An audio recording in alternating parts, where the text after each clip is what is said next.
Hello, my name is Evan Strickland, and I would like to welcome you all to an Insight Global webinar on leading effective meetings. Insight Global is a national staffing and services company, and here we give it our all to put people to work and are dedicated to empowering people through the value of opportunity. With more than 68 offices around the world, we specialize in finding IT, healthcare, accounting, finance, and engineering professionals for Fortune 1000 clients. Our services also include DE&I recruiting and training, as well as company culture consulting, managed services, and executive search. And to find out more, I would encourage you guys to go ahead and navigate to insightglobal.com. So today, I'm here with Kristin Morey, who's come up with the framework that we're going to be going over today. And I'd like to note that we will have time for a Q&A at the end. So go ahead and put your questions in the chat, whether that be on LinkedIn or within this player, and we'll go ahead and try to get to as many of those as we can at the end of the presentation. So Kristin, if you'll take a quick minute to go ahead and introduce yourself, we can go ahead and get started. Awesome. Thanks, Evan.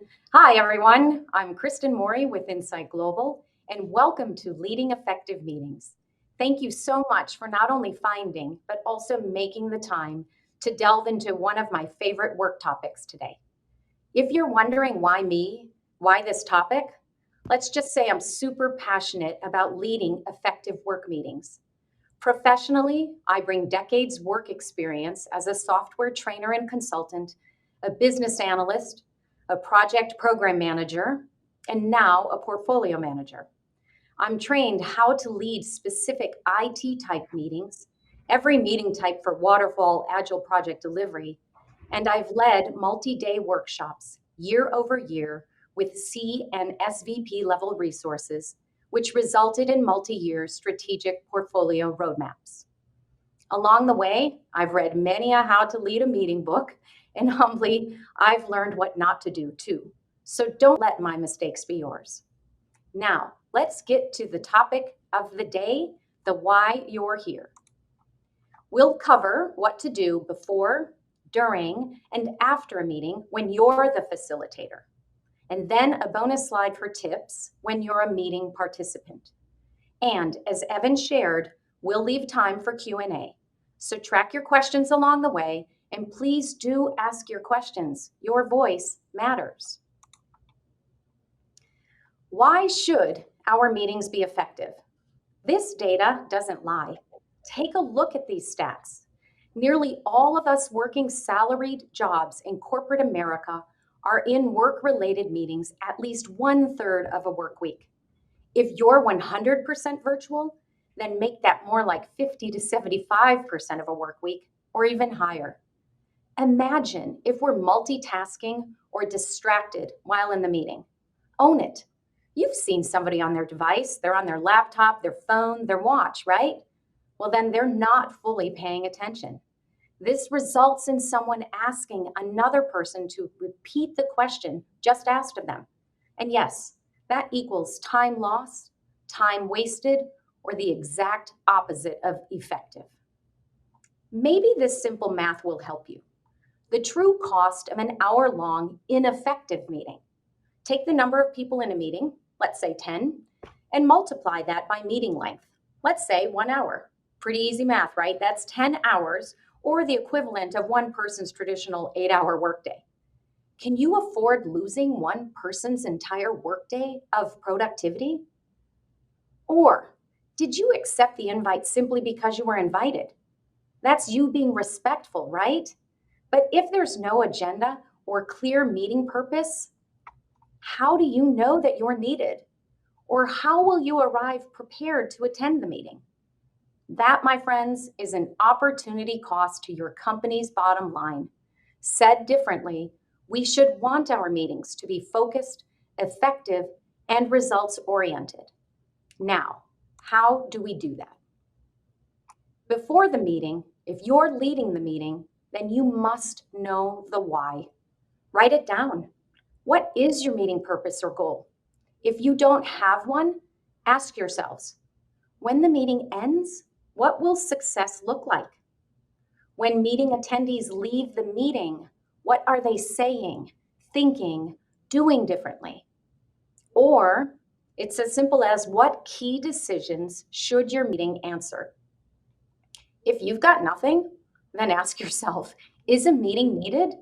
Or make time to meet with the person who asked you to lead the meeting and get their perspective. Okay, you've got your goal. Now, do you need to meet? Are you looking for an answer to a simple question? If so, maybe that's a poll in an email or a Teams post. Or if it's just you and someone else, consider a phone call or an in-person drive-by. But if you've got a room full, think enough people to eat a large pizza, then yes, an effective meeting will work best. Finally, please be uber thoughtful about who needs to attend your meeting. Who are your empowered decision makers? What subject matter experts will help you lead and or achieve your meeting agenda? Could one representative attend versus 3 or more from an impacted team? To control who attends, know your company's culture. Consider asking recipients to not forward your invite on to others without discussing with you first. Or use Outlook or Google settings to disable forwarding. When others ask to attend your meeting, remind them meeting cost, productivity, and seek to understand the value they can add. You own the meeting, so advocate for just the right people. And if you don't know who the right people are, lean on a friend. You know that game show, call a friend or a subject matter expert, and they will help you pick the right people. Now that we've got a meeting with the right attendees, pretty please, with sugar on top, build a thoughtful agenda. My teammates will tell you that every meeting invite I send will include the meeting goal, an agenda, and pre-work. We've already covered the goal, so let's focus on the agenda. Think of your agenda as a work breakdown structure for a goal.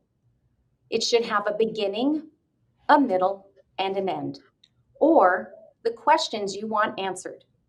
Be thoughtful. Who should cover each topic? Remember those subject matter experts you just chose? And then consider how much time is needed to cover each topic. If you don't have an agenda, attendees are at risk of not knowing why they're invited or don't prepare in advance, leading to an ineffective, unproductive meeting. Let me share some other lessons I've learned. Does everyone in the room know everyone else? Be sure that occurs. Consider a quick round robin. Your name, your title, time with your company, those are the easy ones. But if you've extra time, consider an icebreaker question. For example, what's your favorite podcast show are you watching on Netflix? Sweet or savory snacks? These kind of questions make attendees human. They help build relationships, and they can create a safer, relatable meeting environment. Knowing when to book your meeting, it's tricky. Again, get to know your company's culture. Morning or afternoon. No meetings on Fridays, please. No meetings Monday mornings. Where I work, if I book a meeting for a 1 p.m. start, attendees consistently arrive late. You know why. That's right after lunch. Your meeting length, this one, I know it's challenging. How long should your meeting be? Is it a 30-minute? Is it 45 minutes? Greater than an hour? All day long workshop? Review your agenda. Think what you need to achieve each topic. Add up the time. Or ask someone for their opinion based on attendees and goals. With time, you'll just know, I promise you. But when you're new to a company or to your role, ask a subject matter expert. And if you get to choose in-person versus virtual meeting type, you know what you should choose. Choose to meet in person. This way, you, Mr. Meeting Facilitator, can read the room and create the engagement that you need. When to start your meeting? Now, I said my name was Kristin Morey. I have a reputation, a Morey meeting. It'll start at 5 after. And if I can control the flow of the meeting, it will end 5 minutes before, to the best of my ability. And why am I doing that? 5 minutes gives attendees time to travel to and from meeting rooms, time to get a snack, time to complete an urgent task or email, or just simply breathe. And if you've got teammates working in other time zones or are always remote, factor into your meeting time their needs, especially when they are a key decision maker. When possible, and I promise you I just did this today, don't book your meetings on the same day. Give attendees time to review your agenda and prepare. I strive for 2 working days in advance, especially if there's pre-work.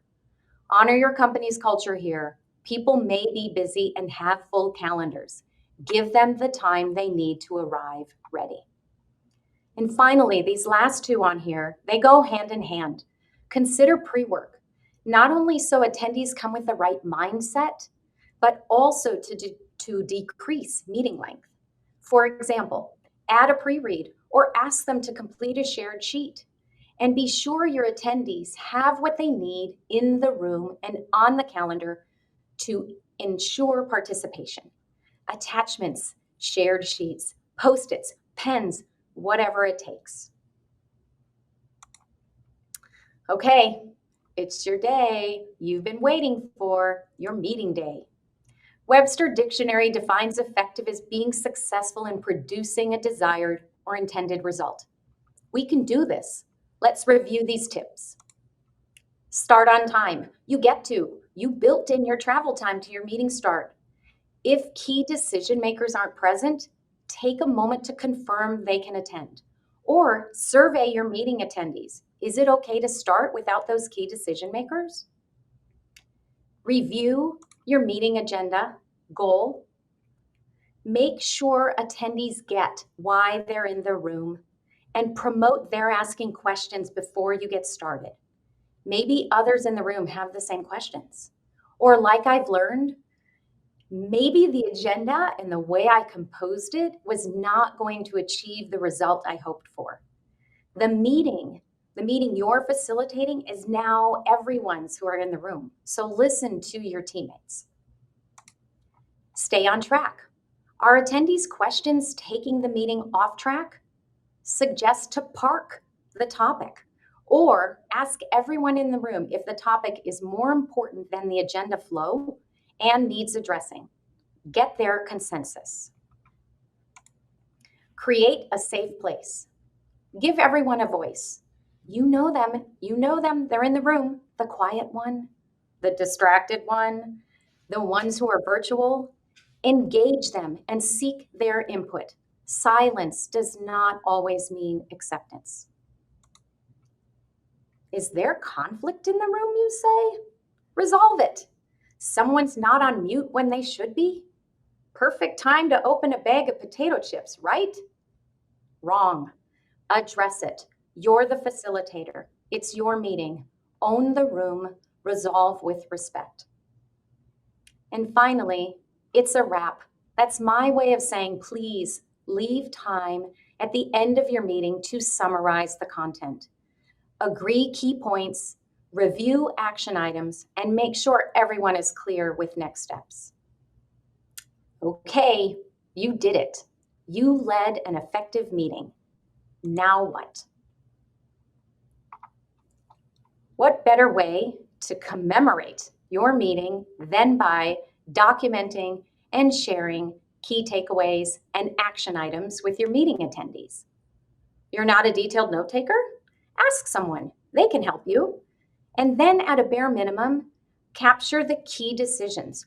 What was the decision? Who made it? And action items.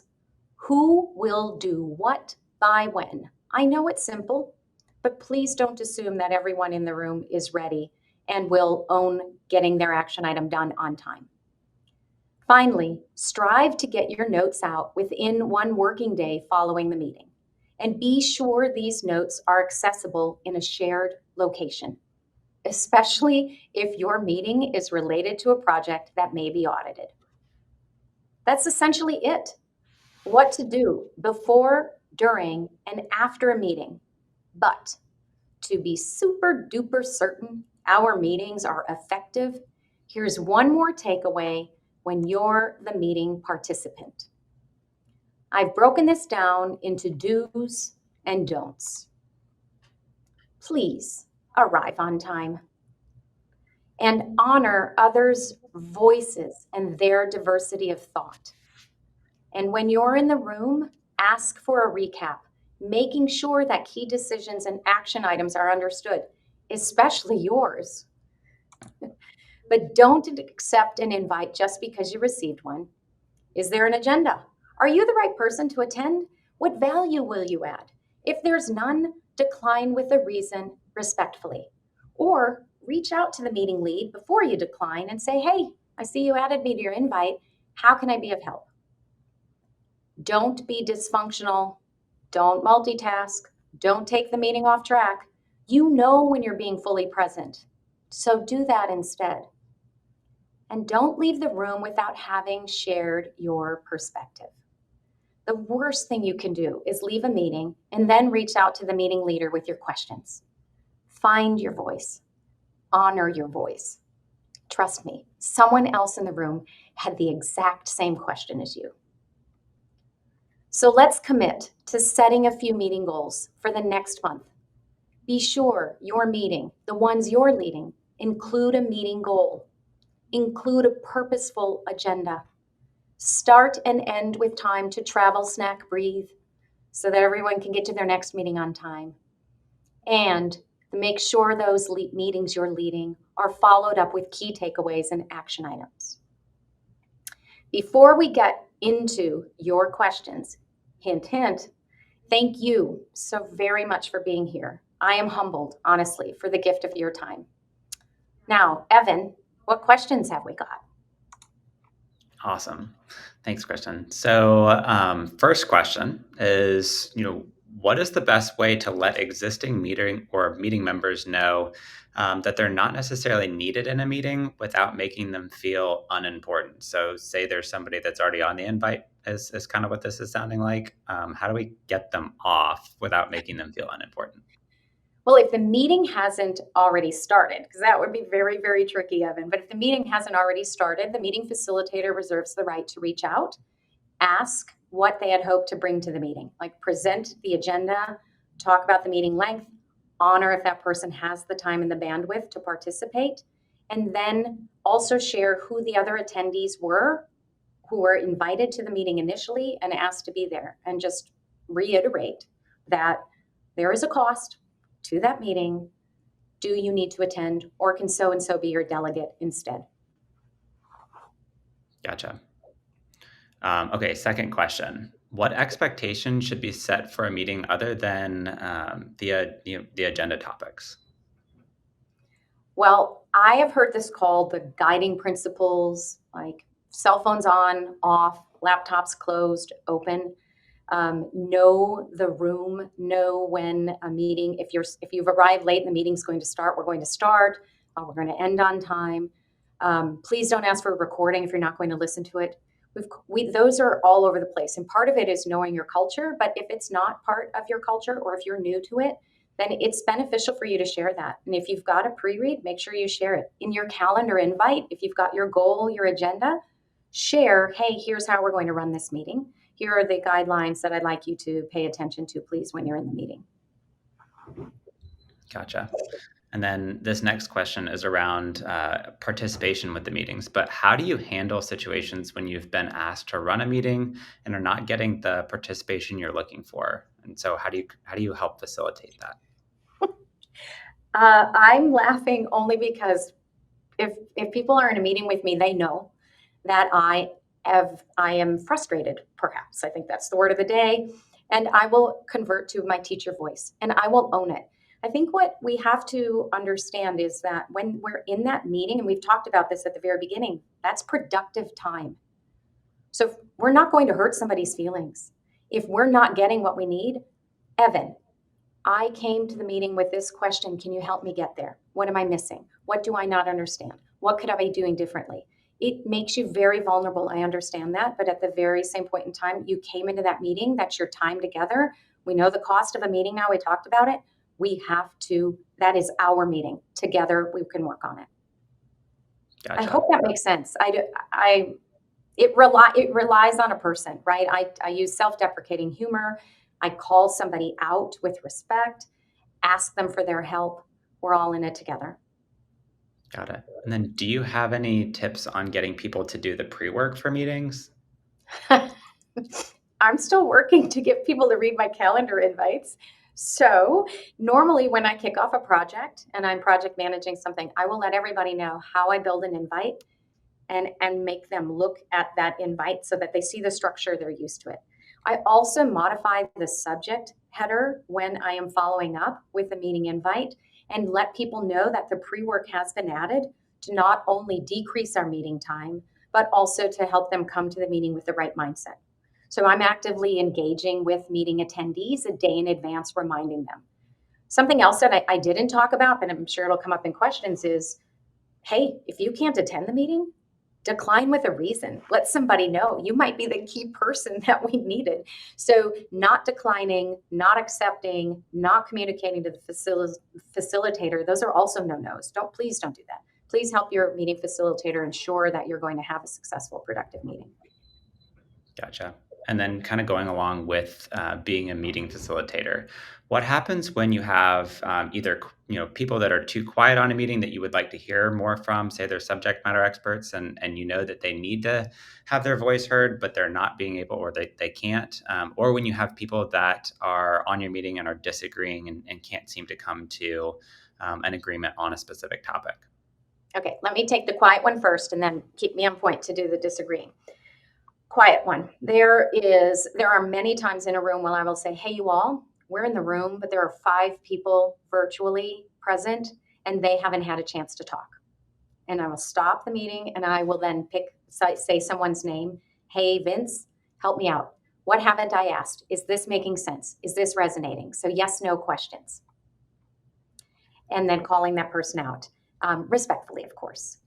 And now the other one is somebody's disagreeing.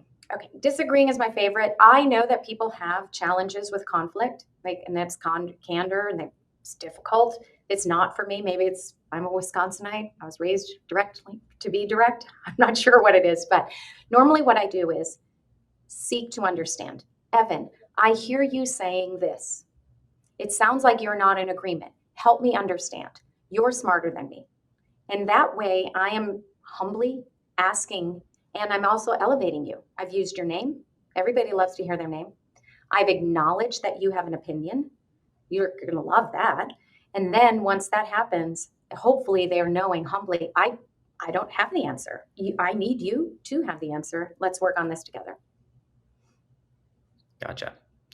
And then I think we have 2 more questions here, but what's the best time to schedule a meeting? I know we already kind of discussed that maybe right after lunchtime isn't the best time, or if you're going to make it after lunch, make it Even though we 5 did minutes today. after the hour. But what's the best time, and is there a max number of people that we should be including in a meeting to make it productive? Yes, and I know I said it a few times, know your company's culture, but I really do mean it. Insight Global, we know it's an 8 a.m. to 5 p.m. workday, right? I do not book an 8 a.m. meeting.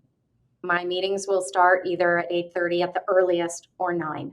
Somebody else might book it for me, but I don't, because I recognize we can't control our lovely Atlanta traffic. And everybody likes to get to work and settle in. I also don't book a meeting that starts at 5 o'clock or 4:30 because I know that people are going to want to leave on time and beat the traffic. I also, what was the other part? You had a second part, how many people in a room? Is that right? Right. Yeah. One really easy way of how many people in a room, I think once you get over 10 people, you're like, are they going to be crowded in the meeting room? Is it going to be standing room only? Should they dial into the meeting and offer a virtual? What's the purpose of the meeting? If that meeting is just to, hey, we're kicking off a project, or let's have a town hall, well, then you probably don't need to book a meeting room and there aren't too many limits. You just use your technology for virtually. But if it is an action-oriented, goal-oriented meeting, then 10 or fewer people, I think is a good number. And we have some meeting rooms on this floor that are 12, so 12 people attend. But if you've got a team of 24, you have to think about it. Where is the right venue? Or should it be done virtually? And then once it's done virtually, quantity of people doesn't matter. I would, though, in that case, ensure that the agenda calls out who owns what topic. right? So if you're like today, Evan kicked off the meeting, Kristin did the presentation. Now it's open for everyone to ask questions. And so you lay that out on the agenda so people know the expectations you have. Got it. So we start with an agenda, and then our last question has to do with the follow-up. So what's the best way to follow up with meeting participants to make sure that the information has come across correctly? Oh, that's a brilliant question. Brilliant. I don't know who asked that question, but excellent job. If the output of your meeting was business requirements, let's say, or the output of your meeting was we agreed on a process, soup to nuts, and here's the job aid that we need. I opt for a readout. And so it wasn't just the key takeaways and the action items. I actually build something that represents. So if the pre-read had been put together, I supplement the information that had been agreed to into that and share it with everyone. All of the projects that we're leading here, we use Teams. So you all know Teams has a built-in file repository associated to that. So I'll normally add a post. I will have already uploaded the content, put a link to the content, and then called out the key highlights and the things that have changed since we got together to ensure. Got it. Thanks, Kristen. Well, I appreciate you taking the time to chat with me today. It's been great having you here. And again, for everybody that's listening, if you guys have any questions, comments, concerns, or if you have, or you're looking for additional resources, I would encourage you guys to visit insightglobal.com. There'll be a recap of this meeting that's sent out along with the meeting recording link, and it will be posted to YouTube as well. So thank you all. Bye now. Thank you.